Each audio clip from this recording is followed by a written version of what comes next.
you already live in or you're planning to move to Johnson City or one of the other beautiful towns here in Northeast Tennessee, you're probably wondering what's going on. Well, today, Shad and I are going to chat about the exciting changes that are going to be happening in 2026. So I say we go ahead and get started. Let's do it. Let's do it. Well, I'm going to begin with one that I'm pretty excited about, and it relates to our local airport, the Tri-Cities Airport. We had 5 nonstop flights to Atlanta, Charlotte, Dallas-Fort Worth, Orlando, Sanford, St. Pete, and Clearwater. And if you were going to go to any other destinations, you were going to have to connect out of these locations. But now we've had some additional flights added. And Breeze Airways debuted 2 new flights in December, or actually 2 new destinations, to Dallas, Washington, D.C., and Orlando International. So that's awesome. But on top of that, American Airlines announced 1 nonstop flight daily to Chicago O'Hare.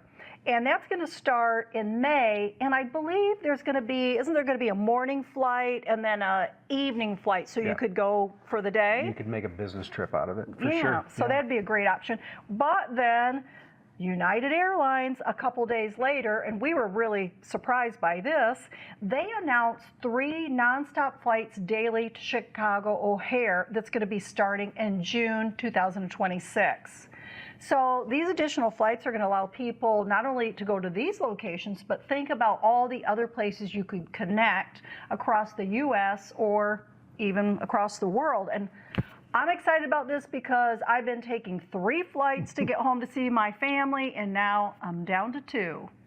So great news. Anytime you can stop a additional schedule, that would be fantastic on your flight. Because I just went on a trip as well, so we can reduce one of those connections. That'd be best for sure. Yep. Right? So they're working on it. Well, what do you have? Something? Oh, so next. Yeah, I've got the next thing here, and so as we've discussed many times before, Johnson City remains a mecca for outdoor recreational activities, and one of the crown jewels here in Northeast Tennessee is what's called the Tweetsie Trail.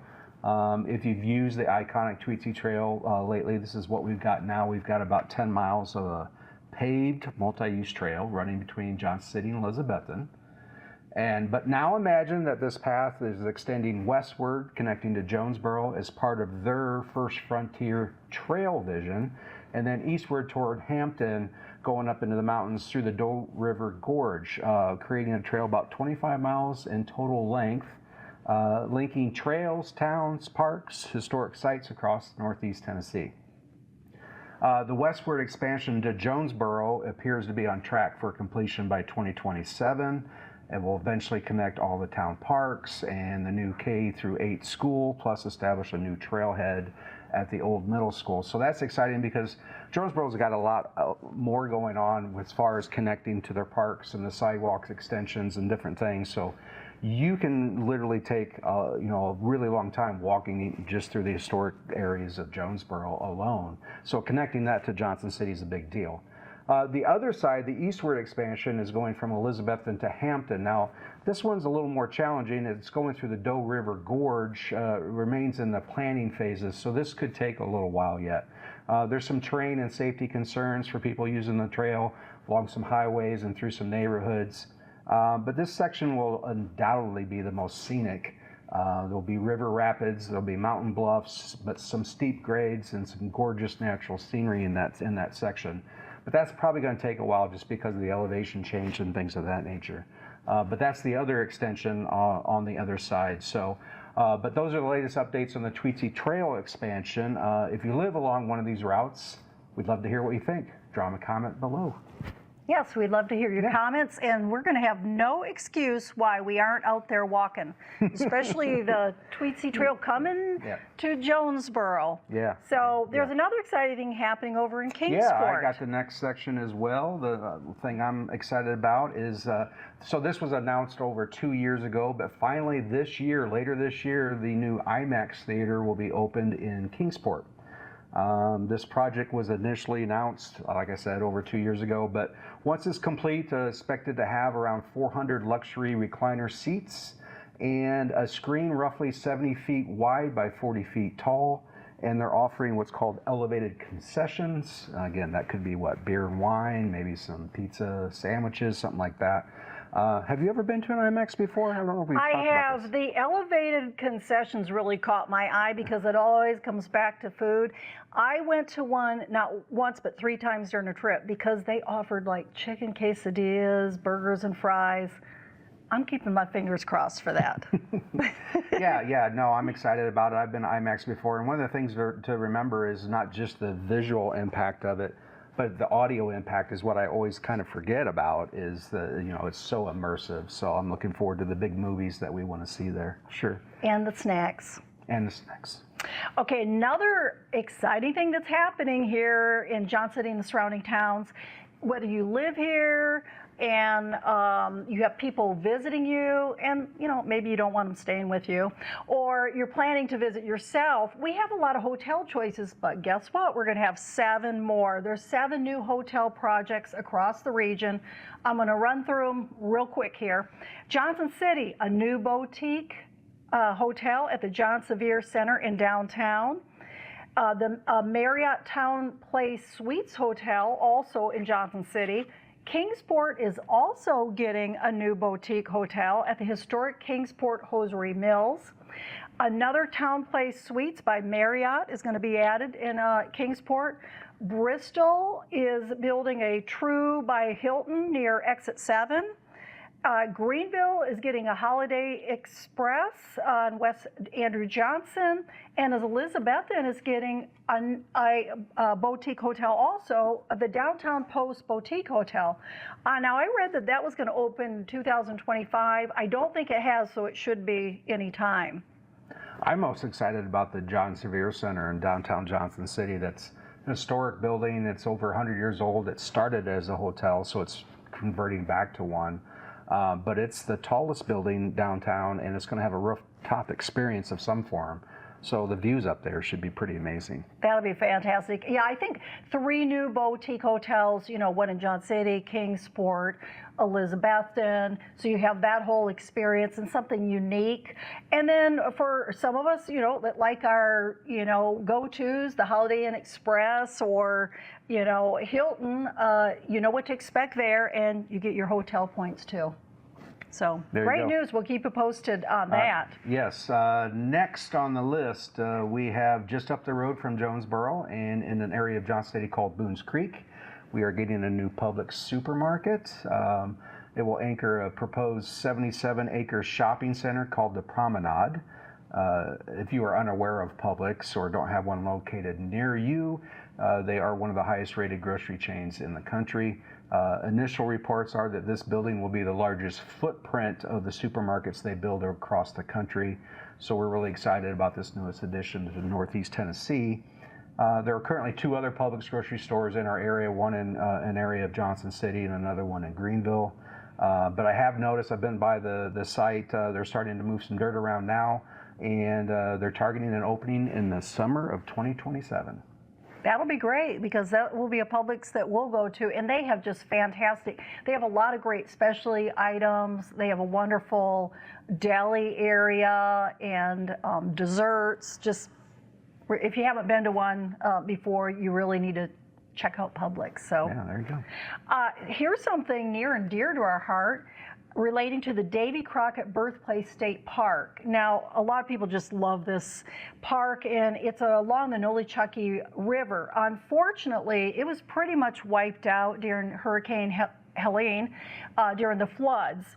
So the good news is Tennessee officials just released a new plan to not only rebuild the park, but to make it even better. So here are a few of the things that they're going to, I won't go through every single one because it's a big list, but they're going to add a brand new visitor center with a museum, camp store, restrooms, upgraded campground with modern RV and tent sites. They're going to have rebuild the replica of the Crockett cabin and homestead, add a scenic boardwalk trail along the river, and picnic pavilions, water play areas, boat ramp, performance stage, animal education barn, and a 50-state monument and river overlook celebrating unity and history. Yeah, I mean, one of our first videos was out there. Remember me complaining about staring into the sun? But I miss that park a lot. Yeah. I love that park. Yeah, Shad didn't like the sun in his eyes. I said, "You're never going to be a Hollywood star." No. But we both visited before we lived here. My parents brought my brother and I to Northeast Tennessee to visit, and we went to the Davy Crockett Birthplace State Park. So yeah, I went there probably 25 years ago when we were visiting my sister here with my parents and stuff, and we went there to check it out too. So yeah, a lot of history there, and missed it a lot already. So yes, can't wait for that for sure. We don't have a date on completion, but we will keep you posted on that one too. Yeah. So now some more indoor recreational activity. This is a new entertainment concept coming to downtown Johnson City. It's called Copper and Glass, and it's a boutique Duckpin bowling lounge. So this is planned for the historic former JCPenney building on East Main Street. The Duckpin bowling uses smaller balls and pins, creating a more social, fast-paced experience compared to traditional bowling. Now, when I saw some pictures on that, it looks like it's about the size of like a bocce ball, if you're familiar with that. So, but this project is part of the ongoing revitalization of downtown. Will feature an upscale lounge atmosphere, craft drinks, restored historic elements from the original building. Construction's underway. Venue's expected to open in the second half of 2026. And it's just adding another new nightlife and entertainment destination to downtown Johnson City. I think that'll be just about right for us. I don't know about you, but I went several years ago on a business trip, and we were in Las Vegas. We were bowling at like 6 a.m., and we played about 2 games. I don't know, do you call them games in bowling? I guess 2 games. And we were all saying, you know, do you want to play another game? And everyone had something wrong with them. Oh, my hip, my leg, my back. So this would be about our speed. I wasn't on that trip, but it sounds like I probably would be injured as well. Now, here's another recreational thing that's very exciting coming up. And, you know, with the pickleball craze, we've been keeping up with that here. There's a lot of new pickleball courts. But in downtown Kingsport, a lot's happening in downtown Kingsport. Keep an eye on that town. We're going to have to do a video about that. Anyways, a developer is converting the old JCPenney building into 6 to 8 pickleball courts. They're also going to have a fitness center. They may have apartments or retail space. I think that hasn't been decided yet. But again, on the rooftop, there's going to be pickleball courts so you can play pickleball and have views of the mountains. That'd be cool. That'd be cool. It's interesting, that's another JCPenney building being repurposed, so that's interesting. But anyway, next thing on our list is, and this is for people that own some EVs or electric vehicles, there's a new Tesla charging Supercharger station announced for Johnson City. That'll be the second Supercharger station in our area. The other one's off Interstate 81 by Bristol. But this this area does currently offer dozens of other public EV chargers, mostly level 2 and some DC fast chargers. Of course, if you have electric vehicles, you know what I'm talking about. Johnson City appears to lead our area with over 70, which I was surprised, 70 plus stations currently. Kingsport, Elizabethton, Jonesborough, and even Greeneville also offering some locations. It is worth noting that the Tennessee's Fast Charge Network is funding new fast charging stations along interstates and strategic routes, which should boost infrastructure statewide, including in underserved regions. My apologies. That's something too that, you know, we're not leading the nation in EV charging stations and stuff, but we're getting with the times here. So. Yeah, and you learned on your recent trip to the Rose Bowl, you had a Tesla rental car, and you thought, oh, we're going to go over here and charge it up, and then you realized, oh, you didn't have any of the adapters or anything. Yeah, it was, we looked like some bumbling idiots trying to figure it out, but we got it to work out. But yeah, that was my first experience renting an EV. Pretty cool, but not there yet. But. So you got a market update for us? I'm sure everybody would like to know what's happening in the real estate market so too now here. Just a real quick synopsis of the real estate market going into 2026. According to Don Fenley, who's my favorite local real estate data nerd, the Tri-Cities housing market stayed strong in 2025. There were nearly 8,000 homes sold, and the typical home price rose about 6% to $280,000.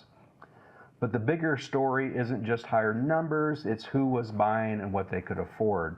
So there's really 3 segment breakdowns here. The first one, that fewer people were able to buy lower priced homes, which locally is defined as around 150 to 300,000 is the big bulk of that.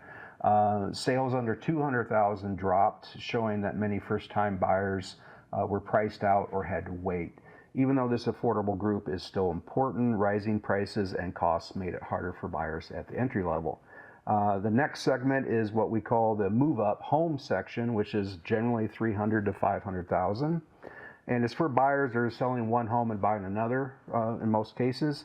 And it did very well. Sales in this price range jumped more than 15%. Many of the buyers use equity from their current homes to move up, making this the strongest part of the market. And then there's the luxury market, which is defined locally as anything 500,000 or above. It also grew, sales up to 11%. So wealthier buyers were less affected by interest rates and continued buying often with cash or large down payments. Looking ahead to 2026, prices are expected to keep rising, but at a slower pace, right around 4%. So the sales may increase as well, but however, most of the growth is likely to stay in higher priced homes unless affordable housing becomes more readily available. So it looks like it's kind of staying steady, and I will tell you, we are thankful for this because back during COVID, it was so crazy. It was so crazy. We were talking about this the other day. I was showing a home to buyers. He was showing a home to buyers, different buyers, and there were about 20 other realtors showing homes to buyers at the same house. Yeah, we don't want that again. But there are some encouraging signs that rates might come down a little bit next year and stuff of this year.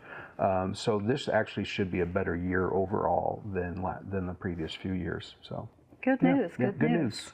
Yeah. Well, so there you have it. Several exciting changes that are going to be taking place in 2026 here in Johnson City in the surrounding area in Northeast Tennessee. I'm Stephanie, and this is Shad. And we're with the Fret Group at Greater Impact Realty. If you have questions about Northeast Tennessee, feel free to give us a call, text, or email. A member of our team would be happy to help you. And if you want to learn more about Northeast Tennessee, subscribe and follow our channel, Living in Johnson City, Tennessee. And like I always say, it's never too soon to start planning your move. We hope to see you here real soon.